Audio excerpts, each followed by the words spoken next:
તો આપણે સ્ટાર્ટ કરીએ છીએ આપણી ઇન્ડિયાથી લંડનની જર્ની કેવી હતી એના વિશે. તો આમ એટલું બધું કંઈ હતું નહીં ખાસ કે ભાઈ લંડન જવું જ છે મારે એમ. લાઈક કોઈ બી કન્ટ્રીમાં જવાની ઈચ્છા હતી જ નહીં પહેલાંથી, બટ પેલું કહેવાય ને કે આપણું જે લખ્યું હોય ને ત્યાં જ જવાય. તો મારો એક ફ્રેન્ડ છે ને અહીંયા હતો લંડનમાં, તો એની સાથે આ રીતના વાત થયા કરતી હતી કે આમ છે તેમ છે. તો ભાઈ અચાનક વિચાર આવ્યો કે ચાલ લંડન એકવાર ટ્રાય તો કરીએ. આમ વિઝા મળી જાય તો જતા રહીશું એમ 2-5 વર્ષ માટે. અને લાઈક અહીંયા આવીને એવું કંઈ હતું નહીં કે આ જગ્યાએ જોબ કે એવું કંઈ કરવાનું. મેં વિચારેલું કે અહીંયા આવીને કંઈ બિઝનેસ જ કરીશું આપણે એમ, બિકોઝ ગુજરાતીનું પેલું માઇન્ડ કેવું હોય કે જ્યાં જાઓ ત્યાં બિઝનેસ જ કરો એમ. તો વિઝા મૂક્યા EEC જે વડોદરાનું છે ત્યાંથી આપણે વિઝા કરેલા, લાઈક કન્સલ્ટન્સી એ લોકો પાસેથી બધું લીધેલું. એટલે ત્યાંથી કરાવ્યું, પછી વિઝા આવ્યા. વિઝા આવીને પછી એ ટાઈમે છે ને ટિકિટની પ્રાઇસ બહુ વધારે હતી, એટલે આપણે ટિકિટ કરાવી લીધી. એ ટાઈમે ટિકિટ મને મે બી કેટલાની પડેલી, 91,000ની પડેલી, ખાલી વન વેની, ઇન્ડિયાથી લંડનની. તો બધું પેકિંગ કરી લીધું. અને પછી જ્યારે ઘરથી નીકળવાનું આવ્યું ત્યારે લાઈક આમ બહુ પેલું શું કહેવાય, એવું થતું કે ભાઈ કઈ જાઉં છું હું, છોડ નહીં જવું એમ મારે. બિકોઝ એવું થતું કે બધું છોડીને આવે જવાનું, ફ્રેન્ડ ફેમિલી, ઘરમાં આપણે એકના એક. તો લાઈક પેરેન્ટ્સનું શું થશે બધો વિચાર ચાલતો હતો. પણ પછી કહેવાય ને કે લાઈફમાં તમે વિચારેલું એ નહીં થતું, તમારા માટે જે સારું હોય ને એ જ થાય છે. એટલે પછી આપણે ત્યાંથી નીકળી ગયા એરપોર્ટ જવા માટે. એરપોર્ટ આવ્યા પછી આપણા ગુજરાતી ફેમિલી બધા રડવાનું સ્ટાર્ટ થઈ જાય. એટલે બધા રડતા હતા કે આમ તેમ છોકરો જાય છે. એટલે ઓબ્વિયસલી કોઈ બી આમ એવું લાગે કે હવે ક્યારે આવશે પાછો. ને પણ એ ટાઈમે કેવું ઇન્ડિયામાં બધા જગ્યાએ એવું જ હોય કે છોકરો જાય છે એટલે કે ક્યારે આવશે હવે પાછો. બિકોઝ બધાને હોય કે બહારની કન્ટ્રીમાં જાય એટલે લાઈક 10 વર્ષે આવે, 5 વર્ષે આવે, એવું હોય બધાને. એટલે બધા આમ રડતા હતા એવી રીતે. પછી એ બધું પત્યું પછી મેં અંદર ગયો. અંદર જઈને બોર્ડિંગ કર્યું. તઈ લગીને આમ લાઈક કંઈ હતું નહીં મને કે ચાલ ભાઈ જઈએ જ છે. બિકોઝ હું મારા બિઝનેસ રિલેટેડ હું બધી જગ્યાએ જ્યાં જ કરતો હતો ફરવા માટે. કોઈ વાર લાઈક ગોવા જતા હતા, કોઈ વાર મુંબઈ જતા હતા. એટલે ઘરથી આમ પહેલેથી દૂર જ હતો. એટલે મને એટલું કંઈ બહુ ખાસ લાગ્યું ના એમ કે ભાઈ હા કઈ જગ્યાએ જવું છે એમ. પછી બોર્ડિંગ એવું કરાવ્યું, બેગ ત્યાં બધા આપ્યા. અને પછી આમ રિયલાઇઝ થયું મને કે બ્રો શું થઈ રહ્યું છે એમ, કે એકલો જ આવ્યો હું અહીંયા છું એમ. કે હવે કોઈ આપણું અહીંયા છે નહીં, આપણે જ છે એકલા, જે છે આપણે જ કરવાનું છે. એટલે પછી એ ટાઈમે આમ વધારે પેલું શું કહેવાય ને કે હવે થશે શું એમ આગળ, એકલું જ જવાનું છે બધું આમ તેમ. પણ એક પેલું દિલમાં હતું કે ચાલ આપણો ફ્રેન્ડ અહીંયા છે એમ લંડનમાં. એટલે એની જોડે વાત કરી, થોડું ફેમિલી સાથે વાત કરી, થોડુંક લાઈક માઇન્ડ ફ્રેશ કર્યું એમ કે જે બી થાય સારા માટે થાય, મહેનત કરવાની છે, આગળ વધવાનું છે. એઝ અ મિડલ ક્લાસ ફેમિલીને બધું બતાવવાનું છે, આપવાનું છે, ફરવાનું બી છે, આપણે જાતે બધું એક્સપ્લોર કરવાનું છે. કંઈ શીખીશું તો લાઈક આપણી આગળની ફેમિલી સુધરશે એમ. થોડું મોટિવેશન લઈને આપણે નીકળી ગયા. ફ્લાઇટમાં બેઠા.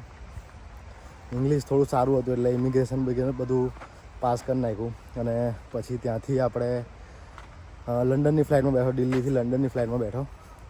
તો ત્યાં પણ લાઈક કેવું કે બહુ કંઈ ખાસ આમ લાગ્યું ના એમ કે ચાલ આપણે લંડન જઈએ છીએ આમ તેમ. પછી જેમ નજીક આવવા લાગ્યું લંડન એમ, એટલે પેલું ફ્લાઇટમાં બતાવે ને કે આટલું ડિસ્ટન્સ છે તમારા લંડન પહોંચવા માટે, 1 કલાક બાકી, 2 કલાક બાકી.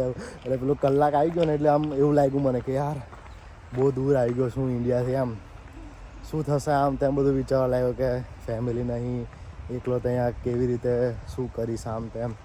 પછી એટલામાં લંડન આવી ગયો. એટલે લંડન એટલે બધું પ્રિપેરેશન ચાલુ કરી દીધું. બિકોઝ એ ટાઈમે છે ને બહુ હાઈપ હતી કે બ્રો ઇમિગ્રેશનમાં બધાને પાછા કાઢે છે આમ તેમ. એટલે બધું વાંચવા લાગેલું, થોડું માઇન્ડ ડાયવર્ટ થયું. અને લકીલી એ ટાઈમે છે ને મારો શું કહેવાય, જે પેલું ઇમિગ્રેશનમાં જે ક્યુ હોય, લાઈન હોય, એ આમ ફટાફટ પતી ગઈ. બિકોઝ એ ટાઈમે આમ એવું ચાલતું હતું કે ભાઈ 8-8 કલાક, 10-10 કલાક લોકો ક્યુમાં ઊભા રહેતા હતા. તો આપણો ફટાફટ નંબર આવી ગયો અને ઇમિગ્રેશન ઉપરવાળાની કૃપાથી ઇઝીલી પાસ થઈ ગયું. અને આપણે આવી ગયા બહાર આવીને આમ જોયું તો લાઈક બધા ભૂર્યા આમ આપણે કોઈ દિવસ જોયેલું નહીં એમ, એટલે થોડાક પેલું શું કહેવાય એ જીવ કે હવે શું કરીશું એમ. પણ એટલામાં આપણો ફ્રેન્ડ દેખાઈ ગયો એટલે થોડું દિલમાં સારું લાગ્યું કે ભાઈ ચાલ કોઈ તો છે એમ આપણાવાળું આટલે ગાડી. એટલે કે પહેલેથી આમ વિચાર રાખેલું કે ત્યાં જઈને ગમે એ થાય મહેનત કરીને જોબ શોધી લેવાની છે અને જે બી આપણા આગળનું છે એ બધું કરવાનું છે એમ. એટલે મેં મારા ફ્રેન્ડ લોકોને બી વાત કરી રાખેલી કે ભાઈ જોબનું હોય ગમે તે હોય કરજો એમ. બિકોઝ હવે એ ટાઈમે કે આપણે ઇન્ડિયાથી પૈસા મંગાવીએ અને ફેમિલી બી આપણું કંઈ એટલું બધું બેકઅપ હોય ના કે એ લોકો એટલું એફોર્ડ કરી શકે દર મહિને લાખ રૂપિયા આપણને આપી શકે એમ. એટલે સવાર થયેલી આઈનો ફર્સ્ટ ડે હતો. સવારે ઉઠો અને આમ બહાર જોયું બિકોઝ હું રાત્રે આવેલો એટલે રાત્રે પેલું પિક્ચર જેવું જ દેખાય બધું આપણને એમ કે પિક્ચરમાં ખબર ને કે બધી ગાડીઓ જતી હોય આમ તેમ. જો આપણી પાછળ મસ્ત વ્યૂ છે અને મસ્ત બતક અહીંયા રમે છે. એટલે આપણે કેવું પેલું પિક્ચરમાં જોયું બધી ગાડીઓ મોટી મોટી જાય રોલ્સ રોય ને બેન્ટલી ને લેમ્બોર્ગિની ને બધું આમ એ રીતના દેખાતું હતું એ ટાઈમે. એટલે એ ટાઈમે બહુ ખબર ના પડી. પણ સવારે ઉઠો ને પછી જોયું બહાર આવો વાવ એકદમ વેધર બી મસ્ત, સ્કાય બી મસ્ત. આમ થોડુંક સારું લાગ્યું કે ભાઈ કોઈ સારી જગ્યાએ આપણે આવ્યા છે એમ. પછી આપણે ઉઠીને હું છે ને વોશરૂમ ગયો અને વોશરૂમ જઈને બધી જગ્યાએ હું સર્ચ કરતો હતો જ કે લાઈક કઈ જગ્યાએ જોબ જવાનું છે એજન્સીમાં આમ તેમ. પણ એની પહેલાં મારે પોસ્ટ ઓફિસમાં જવાનું હતું અને ત્યાંથી કલેક્ટ કરવાનું હતું BRP ને એ બધું. એટલે ત્યાં જઈને કલેક્ટ કર્યું. આપણે બધું કલેક્ટ કરવાનું હતું એટલે કલેક્ટ કરી લીધું અને NI નંબર રજિસ્ટર કરવાનો હોય લંડનમાં. જેને પણ ના ખબર હોય ગુજરાતમાં હોય કે કોઈ બી કન્ટ્રીમાં હોય તો આપણે અહીંયા આવીએ તો NI નંબર આપણે રજિસ્ટર કરવાનો. એ નંબર હોય તો જ આપણે કોઈ બી જગ્યાએ લીગલી જોબ કરી શકીએ આમ. એટલે એ આવતા લાઈક 1 વીક 2 વીક જેવું થતું હતું એ ટાઈમે. તો એ ટાઈમે મેં એનો વેટ એકવાર રજિસ્ટર કરી દીધું, એનો વેટ કરતો હતો. અને બીજી જગ્યાએ મારા ફ્રેન્ડ એક જગ્યાએ મને જોબ વધ્યા પેલી એટલે લાઈક કેવી જોબ હતી કે ત્યાં શીખવાનું હતું મારે, ઓફલાઈન હતી ત્યાં શીખવાનું હતું. પછી અમને કામ ગમે તો લાઈક એ લોકો રાખ્યા આપણને એમ. એટલે 2-3 દિવસ એની સાથે જતો હતો. પછી થોડું કામ આવડી ગયું આપણને. કોમ્પ્યુટર એવું આવડતું હતું લાઈક ટીલ કીના ચલાવવાનું, થોડુંક બેઝિક નોલેજ હતું લાઈક ઇન્ડિયાથી જ કે કેવી રીતે શું કરવાનું એમ. અને બધી જગ્યાએ આપણે પહેલેથી એક્ટિવ જ હતા. જેને બી ખબર હોય જે ના ખબર હોય જાણ લેજો. તો પછી એ કર્યું અને એના પછી ત્યાં જોબ લાગી ગયેલો એટલે પાર્ટ ટાઈમમાં હું. અને મારે ફૂલ ટાઈમ જોબ તો કરાયું નહોતું. ફૂલ ટાઈમ જોબ તો કરાયું હતું જ નહીં બિકોઝ સ્ટુડન્ટ વિઝા પર હોય એટલે ફૂલ ટાઈમ જોબ તમારાથી ના થાય. ઓનલી 20 અવર્સની જ જોબ થાય. તો શોધતો હતો કે કઈ જગ્યાએ જોબ મળી જાય એમ. NI નંબર આવ્યો. પછી NI નંબર જેવો આવ્યો ને બીજા દિવસે સવારે જ હું ઉઠી ગયો જલ્દી બિકોઝ કંઈ બી કરીને જોબ શોધવાની હતી. બિકોઝ આપણે કેશ ઓન હેન્ડમાં જોબ કરીએ તો તમે આખો દિવસ કરો તો પણ લાઈક 80-90 પાઉન્ડ બને એમ. અને એકવાર પૈસા પેલું બી કેવું બેંકમાં આવતા થાય અહીંના તો આપણે કંઈ બી ફ્યુચરમાં કશે બીજી કન્ટ્રીમાં જવું હોય કે કંઈ બી લાઈક ટ્રાન્ઝેક્શન હોય તો આપણને આગળ જતાં કામ લાગે એમ. એટલે બધું થિંકિંગ કરીને એકદમ NI નંબર આવ્યો એટલે મેં ચાલુ કર્યું શોધવાનું એજન્સી થ્રુ. અહીંયા ઘણી બધી એજન્સી હતી એ ટાઈમે. અત્યારે તો જો કે બહુ લાઈક એકદમ હાર્ડ થઈ ગયું છે અત્યારે એજન્સીમાં એપ્લાય કરવાનું બિકોઝ બધું બહુ માંગે છે અત્યારે. તો એ ટાઈમે મેં સવારે આઈનો 6:30 કે 7 o'clock જેવું મેં લાઈક એક એજન્સી હતી અને મેં રીચ આઉટ કરેલી. મેં કીધું આઈ હેવ એવરીથિંગ અને મેં રજિસ્ટર બી પહેલાં કરી નાખેલું. ખાલી NI નંબર નાખવાનો હતો એમાં. એટલે રજિસ્ટર કર્યું અને એને મેં મેસેજ કર્યો કે I have everything, I need part time job એમ. અને સવારે કેવું કે એજન્સીવાળા પેલા મરઘા હોતા જ હોય. મરઘા એટલે કે પેલું એજન્સીમાં તમે રજિસ્ટર કરો ને પછી એ લોકો રોટા આપે કે આ તારીખે આ ડેટે તમારે આવવાનું છે એમ. તો અમુક પેલી કમાઈ ગયેલી પાર્ટીઓ હોય તો એ લોકો સવારે ઉઠીને ના આવે. તો એમાં જ મેં પેલીને મેસેજ કરી દીધો અને એને બી કોઈ મરઘો મળી ગયો કે ચાલ ભાઈ કોઈ આવવાવાળું છે એમ. તો ફટાફટ એને મને એડ્રેસ આપી દીધું અને હું ફટાફટ જતો રહ્યો ત્યાં ગાડી. તો ફર્સ્ટ ટાઈમ જ એટલું લોંગ ટ્રાવેલ કરેલું મેં મારા ઘરથી. ફર્સ્ટ ટાઈમ 1 hourનું ટ્રાવેલ કરીને ગયેલો. તો ત્યાં જઈને મસ્ટર ફૂડ કરીને કંપની હતી જે ફૂડ બનાવે like lamb, beef, bacon, chicken એ બધું બનાવતા હતા એ લોકો. અને બધી અલગ અલગ જગ્યાએ પ્રોવાઈડ કરતા હતા એ લોકો. પછી બીજી જગ્યાએ પેકિંગ થતું હશે એવું કંઈ હશે તો ત્યાં બનાવતા હતા. તો પહેલાં આપણો જે હતું ને ત્યાં હતું કિચન પોર્ટર KPમાં હતું. હા, કિચન પોર્ટર એટલે પેલું કેવું કે આપણે વાસણ ધોવાનું એમ. અને ત્યાં ઇન્ડિયા જેવું ના હોય કે વાસણ ધોવાનું એટલે એક જ જણ હોય એમ. એક જણો પેલો મશીનમાં વાસણ નાખે, એક જણો પેલો ફુવારાથી બધું હોય સાફ કરે, એવી રીતનું હતું. ત્યાં છે ને એવું બધું હતું એમ કે બધા અલગ અલગ 5-1 જણા ઊભેલા એક જ મશીન ઉપર એમ. તો મારી એ લોકોએ કઈ જગ્યાએ રાખેલું, ગ્લવ્સ આપી દીધા મને. અને ત્યાં છે ને તો બધું જે શું કે આપણે ઇન્ડિયામાં તો કેવું કે ભાઈ ડીશ એકદમ ચોખ્ખી જ આવે, પણ એક કંપની હતી અને એ કંપનીમાં બધું અલગ અલગ બીફ ને એ બધું બનતું હતું. મને ખબર નહીં હતી કે આવું બધું બી હશે. બટ હવે એનીવે જ્યાં હોય ત્યાં આપણે કામ કરવું હતું. પૈસા સ્ટાર્ટિંગમાં એટલે પેલું પૈસા દેખાય, જે થાય એ પૈસા જોઈએ આપણને એમ. એટલે આપણે કામ સ્ટાર્ટ કરી દીધું. ધીરે ધીરે મોજા પહેરી લીધા, પેલું આવે ને સ્ક્રબ જેવું ઘસવાનું, એનાથી આમ બધું ઘસા કરીએ. આમ અમુક વાર પેલું લાલ લાલ લોહી જેવું બી આ બિકોઝ બીફ ને બધું કાપેલા જ વાસણ હોય એટલે બધું ધોયા કરતા ને એમ એવું હતું કે ભાઈ કલાક કર્યો એટલે ચાલ 11 પાઉન્ડ 10 પાઉન્ડ આવી ગયા એમ. એટલે એવી રીતે ચાલ્યા કર્યું 1-2 દિવસ કર્યું. પછી આમ પેલું કે કપડામાંથી સ્મેલ આવે એટલે આખા કપડાં અલગ રાખવા પડે. પછી આમ 3-4 દિવસ પછી એવું થયું કે યાર આ કેવી જગ્યાએ આવી ગયો છું એમ મેં. બિકોઝ ઇન્ડિયામાં કોઈ દિવસ આપણે જાતે આપણી ડીશ ઉઠાવીને મૂકી ના હોય ધોવા માટે એમ. એટલે 3-4 દિવસ પછી એવું થયું કે યાર કઈ જગ્યાએ આવી ગયું, આખી જિંદગી આવું જ કરવું પડશે આમ તેમ. બટ પછી એવું થયું કે લાઈક કોઈ બી માણસ હોય આગળ વધે ક્યારે કે જ્યારે નીચેથી ઉપર ઉઠ્યો હોય, નીચે બધું એને સ્ટ્રગલ કર્યું હોય ત્યારે આગળ વધે. બિકોઝ કોઈ બી હોય ડાયરેક્ટ પેલું શું કહેવાય ગાદી ઉપર ના બેસી જાય. એટલે થોડુંક મોટિવેશન લીધું, ત્યાં કામ કર્યું. પછી 1 અઠવાડિયા પછી શું થયું એમાં કે 2 થી 3 લોકો, એમનો સ્ટાફ જે પેલો કિચનમાં કામ કરતો હતો, બનાવતો હતો, સ્ટાફ છે ને 2 થી 3 જણા રજા પર હતા. એટલે એમને સ્ટાફ તો જોઈએ જ, બિકોઝ સ્ટાફ વગેરે લોકો બનાવે કેવી રીતે. મશીન હતા ત્યાં 15 થી 20. તો મને એ લોકોએ કીધું કે તું આવી જાય એમ. ત્યાં આખું પાવું મશીનવાળું સિસ્ટમ હતું કે મશીનમાં આપણે એન્ટર કરી દેવાનો પ્રોગ્રામ કે ભાઈ જાણે કે ચિકન ચીલ્લી બનાવી છે એઝ એક્ઝામ્પલ. જ્યાં ચિકન ચીલ્લી બનાવી છે તો મશીનમાં બધા ડેટા હોય જ. તો ચિકન ચીલ્લી પર ક્લિક કરવાનું, ઓકે દબાવવાનું, એટલે ત્યાં ગાડી કહે આપણને કે ભાઈ આમાં તેલ નાખવાનું, આટલું તેલ નાખો, એ બધું હોય જ. એ લોકોએ પ્રિપેર કર્યું છે પહેલેથી.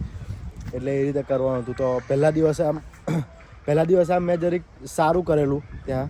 એટલે ત્યાંનો જે પેલો ટીમ લીડર હતો એને વાત કરી કે તું અહીંયા કરી શકીશ, આમ ઇંગ્લિશ બરાબર છે તારું આમ તેમ. બિકોઝ થોડું રિસ્પોન્સિબિલિટીવાળું કામ હતું કે એ ફૂડ બનાવવાનું ને લાઈક કે બધી સેફટી સાથે ને થોડુંક જે ટાઈમે પેલું નાખવાનું હોય કે ભાઈ આ ટાઈમે પાવડર નાખવાનો, ટાઈમે ચિકન નાખવાનું, બેકન નાખવાનું, એ ટાઈમે કમ્પ્લીટ નાખવું જ પડે એમ. એટલે એ ટાઈમે નાખતો હતો અને બધું એ પેલા જોયું. એટલે મને કીધું કે તું અહીંયા કામ કરી શકીશ. મેં કીધું આપણને તો યાર એમ બી કંઈ ફાવતું નહીં, બોરે કરીએ છીએ. એટલે મેં કીધું કે હા હું આઈ એમ કમ્ફર્ટેબલ. મેં કીધું હું કામ કરીશ ને, આઈ નો એવરીથિંગ ઇંગ્લિશ. અને મેં કીધું કે થોડા એક્સપિરિયન્સ બી છે મને ઇન્ડિયામાં અને મેં કરેલું છે આમ તેમ. થોડું ગપ્પા માર્યા ને એટલે પછી બીજા દિવસથી આપણને લઈ લીધું તો અહીંયા. એટલે આપણે ત્યાં સ્ટાર્ટ કરી દીધું અને આપણને થોડી મજા બી આવવા લાગી કે ભાઈ ચાલ બનાવવાનું છે આમ તેમ. બટ ત્યાં પ્રોબ્લેમ એક જ વસ્તુ હતી કે જ્યારે બી આમ પેલું બીફ આવે, બેકન આવે, પોક આવે તો લાઈક આમ એટલું ખરાબ સ્મેલ મારે ને એકદમ નજીક જ હોય બધું. આમ પેલું ચમચો પેલો મોટો હોય ને તે હલાવવાનું આમ તેમ. એટલે બહુ જ ખરાબ સ્મેલ આવે એમ. એટલી ખરાબ સ્મેલ આવે કે આપણે શું કહેવાય શ્વાસ બી ના લેવાય એમ. બટ સ્ટીલ કે કોઈ જગ્યાએ જોબ ના મળે ને આ જગ્યાએ કર્યા કરીએ એમ. કહેવાય ને કે પેલું ફેમિલી એવું હોય ને કે આપણે મંગાવીએ ઇન્ડિયાથી પૈસા એમ તેમ. અને મેં એટલું વસ્તુ વિચાર્યું કે કોઈ બી એક જગ્યાએ આપણે પડી રહીએ ને તો લાઈક લાંબા ટાઈમે એમાં સક્સેસ મળે. સક્સેસ ના મળે તો બી કંઈ નહીં, પણ થોડું સારું થઈ જાય એમ. મેં એવું પહેલેથી મારું વિચાર હતો. એટલે આપણે કર્યા. પછી કેવું કે ત્યાં છે ને પાછું પેલું એ પણ વધારે થાય કે ભાઈ ઇન્ડિયાનો હું એકલો હતો, બીજા બધા હતા એ બધા કિચન પોર્ટરમાં હતા. અમુક જણા પેલું શું બધું બીન ને એવું લેવાવાળા હતા. બિકોઝ આ લોકો કેવું છે કે ઇન્ડિયન છે કે એશિયન છે, એ લોકોને છે ને બહુ આગળ આવવા માટે આ લોકો એ ના કરે એમ. એ લોકોને નીચે લેવલ પર રાખે એમ. એટલે હું એકલો હતો ત્યાં ઇન્ડિયન અને બીજા બધા અલગ અલગ કન્ટ્રીના હતા. કોઈ આફ્રિકાનો હતો, કોઈ લાઈક બ્રાઝિલિયન હતો. અને બધા કેવા આપણા ઇન્ડિયા જેવા ના હોય. લાઈક એ લોકો છે ને સ્ટાર્ટિંગમાં તો આમ વધારે જે કામ હોય આપણી પાસે કરાવે એમ. જે એકદમ હાર્ડ કામ હોય ને આપણી પાસે કરાવે. એ લોકો એકદમ ઇઝી કામ કરી લે. અને પેલું કેવું કે એ કર્યા કરે આપણને, રેગિંગ કર્યા કરે આપણી એમ. એટલે થોડો ટાઈમ તો આપણને આમ રડવું બી આવી જાય કે બ્રો આ શું છે આમ બનાવતા આમ. એકવાર તો શું હતું કે મેં કંઈ બનાવતો હતો અને હું મારી રીતે કમ્પ્લીટ જ હતો, પણ એ લોકો કેવું કે આ કામ બી કરાવે ને બીજું બી કામ કરાવે એક જ ટાઈમે. તો એમાં જે પેલો પ્રોગ્રામ હતો ને તે ટાઈમે મારે તેલ નાખવાનું હું ભૂલી ગયેલો. તો ત્યાંનો બીજો એક બાજુમાં હતો, આમ વધારે બોલવા લાગ્યો કે આમ તેમ ના આવડે તો રહેવા દે, આમ તેમ ના ખબર પડે આમ તેમ. એટલે થોડુંક પેલું શું કહેવાય આમ દિલમાં લાગ્યું કે યાર જિંદગીમાં આપણે આપણા ફેમિલી બી આટલી ખરાબ રીતે આપણી જો વર્તન ના કર્યું હોય, કોઈ કર્યું ના નહીં આવીને આવું કરવાનું એમ. અને પાછું બીફ ને એવું બનાવવાનું, એટલે આંખમાંથી એકવાર આમ આંસુ બી એ ટાઈમે પડી ગયેલા.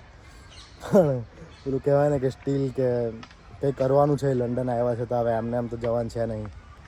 એટલે એવી રીતે બધાએ શું કહેવાય આપણને ગમે તેવું બોલે આમ તેમ બધું વેઠીને ત્યાં આપણે જોબ કરી લીધી. લાઈક 3 મહિના જેવું મેં ત્યાં જોબ કરેલી. સવારે ઉઠું 4:30 વાગે. 4:30 વાગે ઉઠું, ઠંડી એકદમ ઠંડી હતી. વરસાદ હું જેવો આવેલો ને 2-3 દિવસમાં જ બરફ પડેલો, તો એકદમ ઠંડી હતી. 4:30 ઉઠવાનું, નાહવાનું.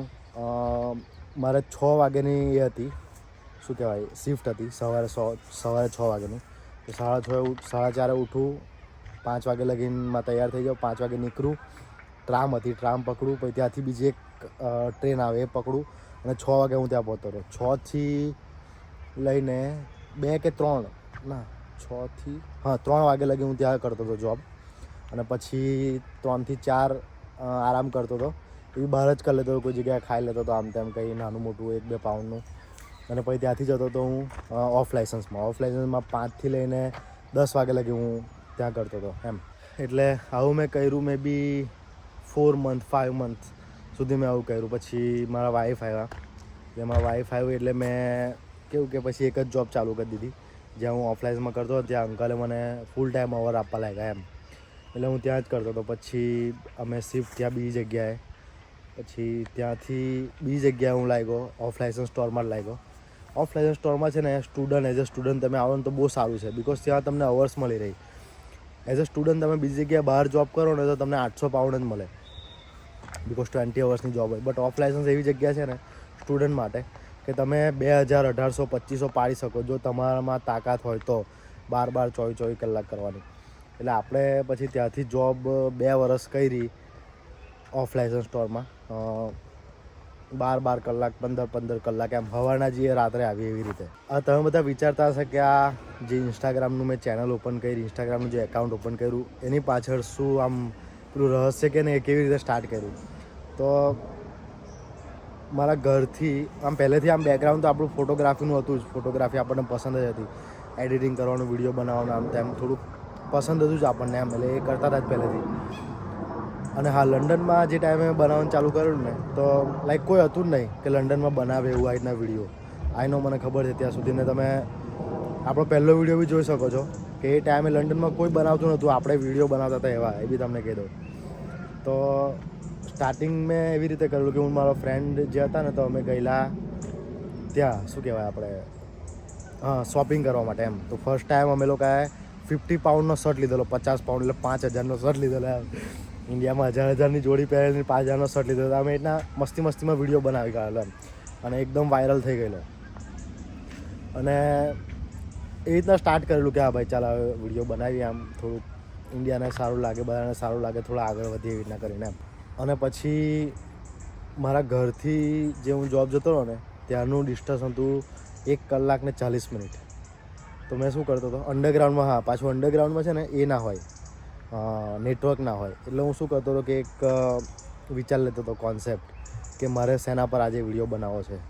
એટલે હું વિચારો કે ભાઈ જાણે મારે આના પર વિડીયો બનાવવો છે તો હું આમ એ અંડરગ્રાઉન્ડમાં કલાકનો મારા અંડરગ્રાઉન્ડ એમ, એટલે એના વિશે હું થોડુંક વિચારું કે શું બોલીશ એમ. અને થોડું ઘણું નોટમાં લખી લેતો હતો કે ભાઈ આ રીતનું આપણે બનાવીએ એમ બોલું. એટલે થોડું ઘણું કલાક, અડધો કલાક 40 મિનિટ જેવું વિચારું કે શું આપણે બોલવાનું છે આ વિડીયોમાં. પછી આમ બનાવી દો કે આટલા ટોપિક બોલવાના છે. પછી બહાર નીકળીને અંડરગ્રાઉન્ડથી જેવા બહાર નીકળે ત્યાંથી મારું જોબ પ્લેસ મેં બી 10 મિનિટનું હતું, 10 મિનિટ વોકિંગનું. એ વોકિંગમાં હું વિડીયો બનાવી કાઢતો હતો. પછી ઓફ લાઇસન્સ સ્ટોર ઓપન કરતો હતો. ઓપન કરીને જે કંઈ કામકાજ હોય પતાવીને વિડીયો એડિટ કરી નાખું અને વિડીયો મૂકી દઉં. એ રીતના મેં સ્ટાર્ટ કરેલું મારી ઇન્સ્ટાગ્રામની જર્ની. મને લાઈક બહુ વાયરલ થયું, અને લાઈક એ ટાઈમે બહુ વાયરલ થયું બિકોઝ કોઈ બનાવતું નહોતું. ને આપણે જે કે રિયાલિટી જ કહેતા હતા, એવું નહીં કે ભાઈ કોઈનું શું કહે સાંભળીને બનાવીને. જે મારા સાથે થતું હતું, જે મને અનુભવ થતા હતા એ જ હું બધું લોકોને કહેતો હતો એ ટાઈમે. એટલે આમ થોડુંક વાયરલ થઈ ગયું, નવા કોન્ટેન્ટ વિચારતો ગયો, એટલે ફોલોવર્સ નવા આવતા રહ્યા, કોલોબ્રેશન આવવા લાગ્યા. એટલે પછી ખબર પડી કે હા ભાઈ આમાંથી બી પૈસા કમાવી શકીએ છીએ. એટલે થોડું વધારે મોટિવેશન આવી ગયું, બ્રો હવે થોડા સારા કોન્ટેન્ટ બનાવીએ એમ, કે અલગ અલગ કંપની આપણને એપ્રોચ કરે, કોલોબ્રેશન કરે, પૈસા મળે. એટલે એવી રીતે હું વિડીયો બનાવતો હતો, બધું વિચારીને આમ તેમ અંડરગ્રાઉન્ડમાં. થોડુંક ફેમિલી વિશે બનાવતો હતો, થોડું મોટિવેશન, થોડુંક કોમેડી, એ રીતના લાઈક બધું બનાવતા આપણે. એમ જે ટાઈમે મેં સ્ટાર્ટ કર્યું એ ટાઈમે બધા કહેતા કે આ બધું હું પેલું કહે ને ગામડ ગિલ્લી જેવું, ગામડા વેડા જેવું શું કરે છે એમ. એ ટાઈમે એ લોકો બધા કહેતા હતા મને એમ. બટ આપણે કેવું કે પેલું આગળ માણસ વધતો હોય એટલે 10 લોકો બોલે. પછી ચાલુ રાખ્યું, ધીરે ધીરે ફોલોઅર્સ વધ્યા આપણા. પછી એ ટાઈમે પાછું કોલેજ બી ચાલુ હતી, યુનિવર્સિટી માસ્ટર કરતો હતો હું. એટલે કોલેજમાં બી જાઓ તો બધા કેવું આમ કે હા તમે વિડીયો બનાવો એટલે થોડુંક સારું બી લાગવા લાગ્યું કે આ બધા ઓળખે છે આપણને એમ. થોડું ઓળખે છે આપણને એમ. થોડું વધારે કોન્ફિડન્સ આવ્યું કે બનાવીએ આપણે જો વધારે એમ, એવી રીતે. પછી જોવા કેટલો મસ્ત બાકડો છે, એ બાકડો બેસી આવે આપણે. એટલે કેવું કે થોડુંક વધારે સારું લાગ્યું કે બનાવીએ આપણે એમ. એટલે વધારે બનાવવા લાગ્યો. જો હું એક દિવસમાં 2 કોન્ટેન્ટ પહેલાં પોસ્ટ કરતો હતો. એવી રીતે સ્ટાર્ટ કર્યું, કોલેજ પતાવી. લાઈફમાં છે ને સ્ટ્રગલ તો ભાઈ મેં બહુ વેઠી છે, પણ એ કહેને કોઈ ફાયદો નહીં. બટ જેટલા બી લોકો જોઈ છે, જેટલા 20 થી 25 વર્ષના છે, તો અત્યારે છે ને થાક શું છે, ખાવાનું શું છે, બધું ભૂલી જવાનું અને કામ કરો, કંઈ બી જોબ કરો, ધંધો કરો, કોઈ સ્કિલ બિલ્ડ કરો. સૌથી પહેલાં તો સ્કિલ બિલ્ડ કરવાની છે જરૂર. બિકોઝ આખી જિંદગી આપણે પેલું શું કહેવાય મજૂરી કામ ના થાય. એટલે કોઈ બી સ્કિલ બિલ્ડ કરો, કોઈ બિઝનેસ કરો, અથવા કંઈ બી આ રીતના ઇન્સ્ટાગ્રામ ઓપન કરો, ફેસબુક કરો, યુટ્યુબ કરો, બધામાં જ પૈસા છે. તો લાઈફમાં છે ને બહુ સ્ટ્રગલ વેઠ્યું છે, જે ઇન્ડિયામાં કર્યું બી નહીં હતું આપણે. 15 કલાકની જોબ કરી છે ખાધા વગર. અને મેં તમને કહું ને, ઇન્ડિયાથી જ્યારે આવેલો ત્યારે મારો વેટ હતો 60 to 65 જેવો. સીધા મેં 8 થી 10 કિલો ખાલી 4 મહિનામાં મેં ઓછા કરી નાખેલા. પહેલાં મારો ફોટો હતો આવો અને પછી હું થઈ ગયેલો આવો. એટલે લાઈક ખાવા પીવાનું કશું મળે ના, આમ તેમ. બટ સ્ટીલ એક દિવસ આવશે એમ એવો કે સારું થશે. અને એ ટાઈમે છે ને પાછું મારો ટાઈમ બગાડતો નહોતો ગમે તેવી જગ્યાએ કે ગમે તેવી જગ્યા જોવામાં કે એવું તેવું. બટ હું છે ને બધાની પેલું શું કહેવાય બાયોગ્રાફી વાંચતો હતો એમ, કે ભાઈ રોનાલ્ડો કેવી રીતે બન્યો, વિરાટ કોહલી આમ કેવી રીતે બન્યો. એટલે બધામાં એક વસ્તુ કોમન હતું કે જે ટાઈમે દુઃખ આવ્યું ને એ ટાઈમે લોકો હારી નહોતા ગયા એમ. એટલે મેં એ જ વસ્તુ વિચાર્યું કે ભાઈ આ દુઃખ આવે છે, એટલે પેલું શું કહેવાય આપણે બી આગળ વધીશું. એ દુઃખમાં બી થોડું મોટિવેશન લઈને આપણે કામ કરતા ગયા. અને ઉપરવાળાની કૃપાથી બધું સારું છે. અને જેટલા પણ જોઈ છે મહેનત કરજો, તમારી બી લાઈફમાં એક ને એક દિવસ સારું આવશે. બટ હા, ઓલવેઝ ફેમિલીવાળાની રિસ્પેક્ટ કરજો, મા બાપની ઓલવેઝ રિસ્પેક્ટ કરજો. તમે ઓલવેઝ આગળ આવશો. એમની રિસ્પેક્ટ નહીં કરો તો તમે લાઈક કશું જ નહીં. તેથી આપણી ઇન્ડિયાથી લંડનની જર્ની તમને વ્લોગ ગમે તો લાઈક, શેર, સબસ્ક્રાઈબ કરજો. કોઈ પણ ક્વેરી હોય, કંઈ પણ હેલ્પ જોઈતી હોય, વિચારતા હોય કે આવું છે, તો એની માટે નીચે કોમેન્ટ કરજો. મને પર્સનલી DM પણ કરી શકો છો. આપણું ઇન્સ્ટાગ્રામનું એકાઉન્ટ પણ છે, મિહિલ ઇન લંડન. તો વધુમાં વધુ સપોર્ટ કરજો. અને આપણા ડેલી વ્લોગ હવે હું ટૂંક જ સમયમાં સ્ટાર્ટ કરું છું, લંડનના ડેલી વ્લોગ.